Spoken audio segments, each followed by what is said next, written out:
I might AG just leave the recording on all night and then just edit it in the morning.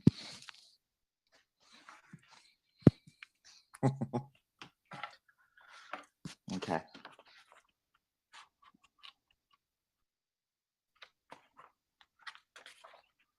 I don't think there's that many chapters left anyway. Like,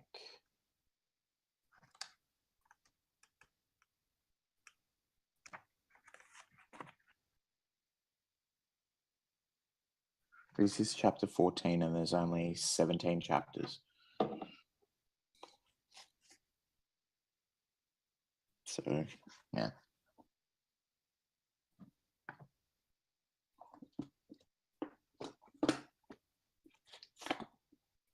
So that probably means I'll be finished the book by tomorrow or tonight, unless AG wants to sleep. So if I don't finish tonight, blame him.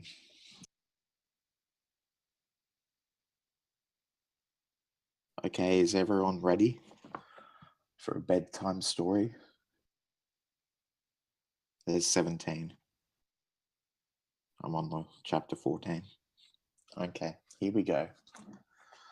Chapter 14, Norbert, the Norwegian Ridgeback. Quirrell, however, must have been braver than they thought. In the weeks that followed, he did seem to be getting paler and thinner, but it didn't look as though he'd cracked yet. Every time they passed the third-floor corridor, Harry, Ron, and Hermione would press their ears to the door to check that Fluffy was still growling inside. Snape was sweeping about in his usual bad temper, which surely meant that the stone was still safe. Whenever Harry passed Quirrell these days, he gave him an encouraging sort of smile, and Ron had started telling people off for laughing at Quirrell's stutter. Hermione, however, had more on her mind than the Philosopher's Stone. She had started drawing up revision timetables and colour-coding all her notes. Harry and Ron wouldn't have minded, but she kept nagging them to do the same. Hermione, the exams are ages away. 10 weeks, Hermione snapped. That's not ages. That's like a second to Nicholas Flamel. But we're not 600 years old, Ron reminded her. Anyway, what are you revising for? You already know it all. What am I revising for? Are you mad? You realise we need to pass these exams to get into the second year. They're very important. I should have started studying a month ago. I don't know what's got into me. Unfortunately, the teachers seem to be thinking along the same lines as Hermione. That's funny. The cat's meowing right outside my door. Anyway. They piled so much homework on them that the Easter holidays weren't nearly as much fun as the Christmas ones. It was hard to relax with Hermione next to you, reciting the 12 uses of dragon's blood or practicing willy movements. Moaning and yawning, Harry and Ron spent most of their free time in the library with her, trying to get through all their extra work. I'll never remember this, Ron burst out one afternoon, throwing down his quill and looking longingly out of the library window. It was the first really fine day they'd had in months. The sky was a clear forget-me-not blue, and there was a feeling in the air of summer coming. Harry, who was looking up, didn't he, in the 100 magical herbs and fungi, didn't look up until he heard Ron say, Hagrid, what are you doing in the library? Hagrid shuffled into view, hiding something behind his back. He looked very out of place in his moleskin overcoat. Just looking, he said in a shifty voice that got their interest at once. And what are you like up to? He suddenly, you're not looking for Nicholas Flamel, are you? Oh, we found out who he is ages ago, said Ron impressively. And we know what the dog's guarding. It's a philosopher's stone. Shh! Hagrid looked around quickly to see if anyone was listening. Don't go shouting about it. What's the matter with you? There are a few things we wanted to ask you, as a matter of fact, said Harry, about what's guarding the stone apart from Fluffy. Shh! Said Hagrid again. Listen, come and see me later. I'm not promising I'll tell you anything, mind, but don't go rabbiting about it in here. Students aren't supposed to know. They'll think I've told you. See you later then, said Harry. Hagrid shuffled off. What was he hiding behind his back? Said Hermione thoughtfully. Do you think it had anything to do with the stone? I'm going to see what section he was in, said Ron, who'd had enough of working. He came back a minute later with a pile of books in his arms and slammed them down onto the table. Dragons, he whispered. Hagrid was looking up stuff about dragons. Look at these. Dragon species of Great Britain and Ireland, from egg to inferno. A dragon keeper's guide. Hagrid's always wanted a dragon. He told me so the first time I ever met him. But it's against our laws, said Ron. Dragon breeding was outlawed by the Warlocks Convention of 1709. Everyone knows that. It's hard to stop muggles noticing us if we're keeping dragons in the back garden. Anyway, you can't tame dragons. It's dangerous. You should see the burns Charlie's got off wild ones in Romania. There aren't wild dragons in Britain, said Harry. Of course there are, said Ron. Common Welsh green and Hebridean blacks. The Ministry of Magic has a job hushing them up, I can tell you. Our lot have to keep putting spells on muggles who spotted them to make them forget. So what on earth's Hagrid up to? Said Hermione. When they knocked on the door of the gamekeeper's hut an hour later, they were surprised to see that all the curtains were closed. Hagrid called, Who is it? Before he let them in, and then shut the door quickly behind them. It was stifling hot inside. Even though it was such a warm day, there was a blazing fire in the grate. Hagrid made them tea and offered them stoat sandwiches, which they refused. So, you wanted to ask me something? Yes, said Harry. There was no point beating about the bush. We were wondering if you could tell us what's guarding the Philosopher's Stone, apart from Fluffy. Hagrid frowned at him. Of course I can't, he said. Number one, I don't know myself. Number two, you know too much already, so I wouldn't tell you if I could. That stone's here for a good reason. It was almost stolen out of Gringotts. I suppose you've worked that out and all? Beats me how you even know about Fluffy. Oh, come on, Hagrid. You might not want to tell us, but you do know. You know everything that goes on around here, said Hermione in a warm, flattering voice. Hagrid's beard twitched, and they could tell he was smiling. We only wondered who had done the guarding. Really, Hermione went on. We wondered who Dumbledore trusted enough to help him, apart from you. Hagrid's chest swelled at these last words. Harry and Ron beamed at Hermione. Well, I don't suppose it could hurt to tell you that. Let's see. He borrowed Fluffy from me. Then some of the teachers did enchantments. Professor Sprout, Professor Flitwick, Professor McGonagall. He ticked them all off on his fingers. Professor Quirrell and Dumbledore himself did something, of course. Hang on, I've forgotten someone. Oh yeah, Professor Snape. Snape? Yeah, you're not still on about that, are you? Look, Snape helped protect the stone. He's not about to steal it. Harry knew Ron and Hermione were thinking the same as he was. If Snape had been in on protecting the stone, it must have been easy to find out how the other teachers had guarded it. He probably knew everything, except, it seemed, Quirrell's spell and how to get past Fluffy. You're the only one who knows how to get past Fluffy, aren't you, Hagrid? Said Harry anxiously. And you wouldn't tell anyone, would you? Not even one of the teachers. Not a soul knows except me and Dumbledore, said Hagrid proudly. Well, that's something, Harry muttered to the others. Hagrid, can we have a window open? I'm boiling. Can't, Harry. Sorry, said Hagrid. Harry noticed him glance at the fire. Harry looked at it too. Hagrid, what's that? But he already knew what it was. In the very heart of the fire, underneath the kettle, was a huge black egg. Said Hagrid, fiddling nervously with his beard. That's, Where did you get it, Hagrid? Said Ron, crouching over the fire to get a closer look at the egg. It must have cost you a fortune. Won it, said Hagrid. Last night, I was down in the village having a few drinks and got into a game of cards with a stranger. I think he was quite glad to get rid of it, to be honest. But what are you going to do with it when it's hatched? Said Hermione. Well, I've been doing some reading, said Hagrid, pulling a large book from under his pillow. Got this out of the library. Dragon breeding for pleasure and profit. It's a bit out of date, of course, but it's all in here. Keep the egg in the fire, because their mothers breathe on them, see? And when it hatches, feed it on a bucket of brandy mixed with chicken blood every half hour. And see here, how to recognise different eggs? What I got there is a Norwegian Ridgeback. They're rare, them. He looked very pleased with himself, but Hermione didn't.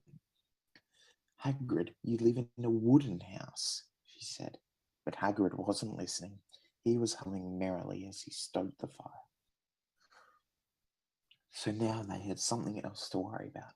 What might happen to Hagrid if anyone found out he was hiding an illegal dragon in his hut? Wonder what it's like to have a peaceful life, Ron sighed. As evening after evening, they struggled through all the extra homework they were getting. Hermione had now started making revision timetables for Harry and Ron, too. It was driving them mad. Then, one breakfast time, Hedwig brought Harry another note from Hagrid. He had written only 2 words. It's hatching. Ron wanted to skip herbology and go straight down to the hut. Hermione wouldn't hear of it. Hermione, how many times in our lives are we going to see a dragon hatching? We've got lessons. We'll get into trouble. And that's nothing to what Hagrid's going to be in when someone finds out what he's up doing. Shut up, Harry whispered. Malfoy was only a few feet away, and he had stopped dead to listen. How much had he heard? Harry didn't like the look on Malfoy's face at all. Ron and Hermione argued all the way to herbology, and in the end, Hermione agreed to run down to Hagrid's with the other 2 during morning break. When the bell sounded from the castle at the end of their lesson, the 3 of them dropped their trowels at once and hurried through the grounds to the edge of the forest. Hagrid greeted them, looking flushed and excited. It's nearly out. He ushered them inside. The egg was lying on the table.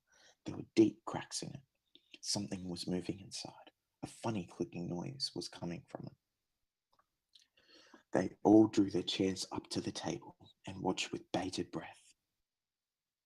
All at once, there was a scraping noise and the egg split open. The baby dragon flopped onto the table. It wasn't exactly pretty. Harry thought it looked like a crumpled black umbrella.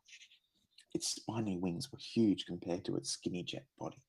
It had a long snout with wide nostrils, the stubs of horns, and bulging orange eyes.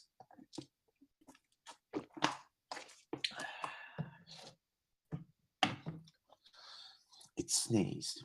A couple of sparks flew out of its snout. Isn't he beautiful? Hagrid murmured. He reached out a hand to stroke the dragon's head. It snapped at his fingers, showing pointed fangs. Bless him, look, he knows his mummy, said Hagrid. Hagrid, said Hermione, how fast do Norwegian ridgebacks grow exactly? Hagrid was about to answer when the colour suddenly drained from his face. He leapt to his feet and ran to the window. What's the matter? Someone was looking through the gap in the curtains. It's a kid. He's running back up to the school. Harry bolted to the door and looked out. Even at a distance, there was no mistaking him. Malfoy had seen the dragon. Something about the smile lurking on Malfoy's face during the next week made Harry, Ron, and Hermione very nervous. They spent most of their free time in Hagrid's darkened hut, trying to reason with him. Just let him go, Harry urged. Set him free. I can't, said Hagrid. He's too little. He'd die. They looked at the dragon. It had grown 3 times in length in just a week. Smoke kept furling out of its nostrils. Hagrid hadn't been doing his gamekeeping duties because the dragon was keeping him so busy. There were empty brandy bottles and chicken feathers all over the floor. I've decided to call him Norbert, said Hagrid, looking at the dragon with misty eyes. He really knows me now. Watch. Norbert, Norbert, where's Mummy? He's lost his marbles, Ron muttered in Harry's ear. Hagrid, said Harry loudly, give it a fortnight and Norbert's going to be as long as your house. Malfoy could go to Dumbledore at any moment. Hagrid bit his lip. I know I can't keep him forever, but I can't just dump him. I can't. Harry suddenly turned to Ron. Charlie, he said. You're losing it too, said Ron. I'm Ron, remember? No, Charlie, your brother, Charlie, in Romania, studying dragons. We could send Norbert to him. Charlie can take care of him and then put him back in the wild.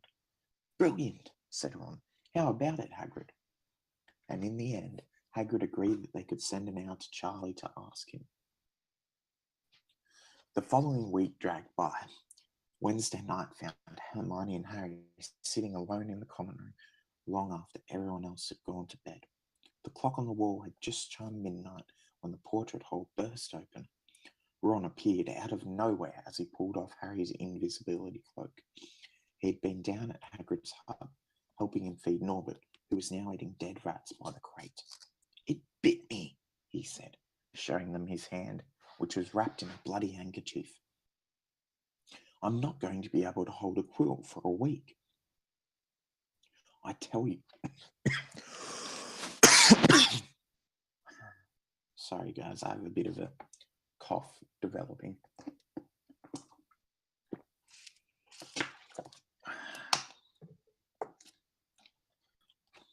Anyway, I'm not going to be able to hold a quill for a week. I tell you, that dragon's the most horrible animal I've ever met. But the way Hagrid goes on about it, you'd think it was a fluffy little bunny rabbit. When it bit me, he told me off for frightening it. And when I left, he was singing it a lullaby. There was a tap on the dark window. It's Hedwig, said Harry.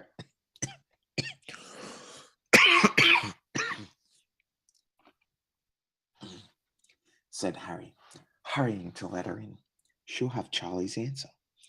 The three of them put their heads together to read the note. Dear Ron, how are you? Thanks for the letter. I'll be glad to take the Norwegian Ridgeback, but it won't be easy getting him there. I think the best thing will be to send him over with some friends of mine who are coming to visit me next week. Trouble is, they mustn't be seen carrying an illegal dragon. Can you get the Ridgeback up the tallest tower?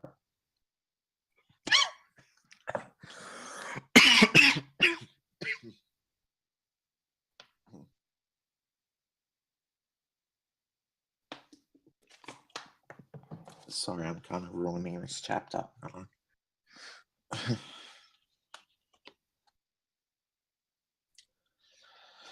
I blame Kaz. Anyway, could you get the Ridgeback up the tallest tower at midnight on Saturday? They can meet you there and take him away while it's still dark. Send me an answer as soon as possible. Love, Charlie. They looked at each other. We've got the invisibility cloak. It shouldn't be too difficult. I think the cloak's big enough to cover two of us and Norbert. It was a mark of how bad the last week had been that the other two agreed with him. Anything to get rid of Norbert and Malfoy. There was a hitch. By next morning, Ron's bitten hand had swollen to twice its usual size. He didn't know whether it was safe to go to Madame Pomfrey. Would she recognise a dragon bite? By the afternoon, though, he had no choice. The cut had turned a nasty shade of green. It looked as if Norbert's fangs were poisonous. Harry and Hermione rushed up to the hospital wing at the end of the day to find Ron in a terrible state in bed. It's not just my hand, he whispered, although that feels like it's about to fall off. Malfoy told Madame Pomfrey he wanted to borrow one of my books so he could come and have a good laugh at me. He kept threatening to tell her what really bit me. I've told her that it was a dog, but I don't think she believes me. I shouldn't have hit him at the Quidditch match. That's why he's doing this. Harry and Hermione tried to calm Ron down. It'll all be over at midnight on Saturday, said Hermione, but this didn't suit Ron at all. On the contrary, he sat bolt upright and broke into a sweat. Midnight on Saturday, he said in a hoarse voice. Fitting. Oh no, I've just remembered. Charlie's letter was in that book Malfoy took. He's going to know we're getting rid of Norbert. Harry and Hermione didn't get a chance to answer. Madame Pomfrey came over at that moment and made them leave, saying Ron needed sleep. It's too late to change the plan now, Harry told Hermione. We haven't got time to send Charlie another hour, and this could be our only chance to get rid of Norbert. We'll have to risk it, and we have got the invisibility cloak. Malfoy doesn't know about that. They found Fang the boarhound sitting outside with a bandaged tail when they went to tell Hagrid, who opened a window to talk to them. I won't let you in, he puffed. Norbert's had a tricky stage. Nothing I can't handle. When they told him about Charlie's letter, his eyes filled with tears, although that might have been because Norbert had bitten him on the leg. Ugh, it's all right. He's only got one boot. Just playing. He's only a baby after all. The baby banged its tail on the wall, making the windows rattle. Harry and Hermione walked back to the castle, feeling Saturday couldn't come quickly enough. They would have felt sorry for Hagrid when the time came for him to say goodbye to Norbert if they hadn't been so worried about what they had to do. It was a very dark, cloudy night, and they were a bit late arriving at Hagrid's hut because they'd had to wait for Peeves to get out of the way in the entrance hall, where he'd been playing tennis against the wall. Hagrid had Norbert packed and ready in a large crate.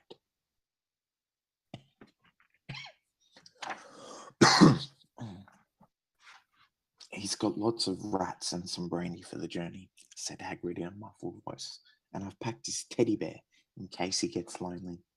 From inside the crate came ripping noises that sounded to Harry as though Teddy was having his head torn off. Bye-bye, Norbert, Hagrid sobbed, as Harry and Hermione covered the crate with the invisibility cloak and stepped underneath it themselves. Mummy will never forget you. How they managed to get the crate back up to the castle, they never knew. Midnight ticked nearer as they heaved Norbert up the marble staircase in the entrance hall and along the dark corridors. Up another staircase, then another. Even one of Harry's shortcuts didn't make the work much easier. Nearly there, Harry panted as they reached the corridor beneath the tallest tower. Then, a sudden movement ahead of them made them almost drop the crate. Forgetting they were already invisible, they shrank into the shadows, staring at the dark outlines of two people grappling with each other 10 feet away. A lamp flared. Professor McGonagall, in a tartan dressing gown and a hairnet, had Malfoy by the ear. Detention, she shouted, and 20 points from Slytherin, wandering around in the middle of the night. How dare you? You don't understand, Professor. Harry Potter's coming. He's got a dragon. What utter rubbish. How dare you tell such lies? Come on, I shall see Professor Snape about you, Malfoy. The steep spiral staircase up to the top of the tower seemed the easiest thing in the world after that. Not until they stepped out into the cold night air did they throw off the cloak, glad to be able to breathe properly again. Hermione did a sort of a jig. Malfoy's got detention. I could sing. Don't, Harry advised her, chuckling about Malfoy. They waited, Norbert thrashing about in his crate. About 10 minutes later, 4 willies came swooping down out of the darkness. Charlie's friends were a cheery lot. They showed Harry and Hermione the harness they'd rigged up so they could suspend Norbert between them. They'd all helped buckle Norbert safely into it, and then Harry and Hermione shook hands with the others and thanked them very much. At last, Norbert was going, gone. They slid back down the spiral staircase, their hearts as light as their hands, now that Norbert was off them. No more dragon, Malfoy in detention. What could spoil their happiness? The answer to that was waiting at the foot of the stairs. As they stepped into the corridor, Filch's face loomed suddenly out of the darkness. Well, he whispered. We are in trouble. They'd left the invisibility cloak on top of the tower. Chapter end.